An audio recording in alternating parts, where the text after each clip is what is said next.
नमस्कार, इराज रेसिपीमध्ये आपले स्वागत आहे। आज आपण बनवणार आहे महिना 2 महिने टिकणारं हिरव्या मिरचीचं लोणचं। चला तर मग वेळ न घालवता रेसिपीला सुरुवात करूया। हिरव्या मिरचीचं लोणचं बनवण्यासाठी मी अशा हिरव्या मिरच्या घेतलेत। याला स्वच्छ धुवून कोरड्या करून घेतलेत मी। मिरच्यांमध्ये आपल्याला अजिबात पाणी ठेवायचं नाहीये। एकदम कोरड्या मिरच्या घ्यायच्यात। याची असं देठ काढून घेतलीत मी। बघा या पद्धतीने सर्वच मिरच्याची देठ काढून घेतलीत मी।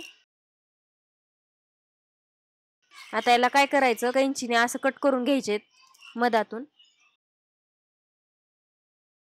असे 2 भाग करून घ्यायचेत मिरच्यांचे आपल्याला। तुम्ही चाकूनी पण करू शकता, कात्रीने सोपं जातं।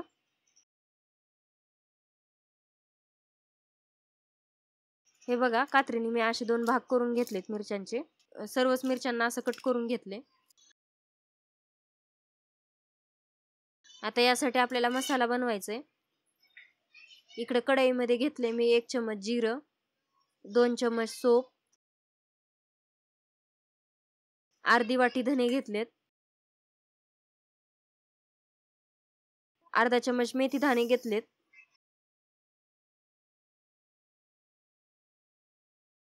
अर्धी वाटी मोहरी घेतली आहे।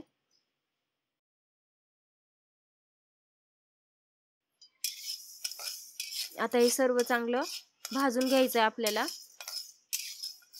व एकदम लालसर थोडासा रंग येऊ द्यायचा आहे आपल्याला याला।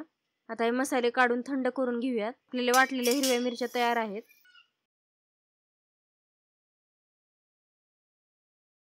आता हे मसाला थंड झाला ना, एका मिक्सर मध्ये काढून घेऊया। मसाला थंड झाल्यानंतरच वाटायचा आहे आपल्याला, लक्षात ठेवा। असा मोठा मोठा मसाला वाटून घ्यायचे, जास्त बारीक करायचं नाहीये आपल्याला। बघा मी कशा पद्धतीने वाटले, असंच वाटायचंय तुम्हाला पण। आता काय करायचंय, आपल्याला तेल गरम करून थंड करायचंय। इकडे गॅसवरती मी तेल घेतले। गॅसमध्ये तडका पॅन मध्ये तेल घेतले। हे तेल चांगलं गरम होऊ द्यायचे आणि नंतर आपल्याला थंड करून घ्यायचे। पूर्ण थंड झाल्यानंतरच तेल टाकायचंय आपल्याला मिरचीमध्ये। बघा कट करून घेतलेल्या मिरचीमध्ये सर्व वाटलेला मसाला टाकलाय मी। त्यासोबतच अर्धा चमच हळद,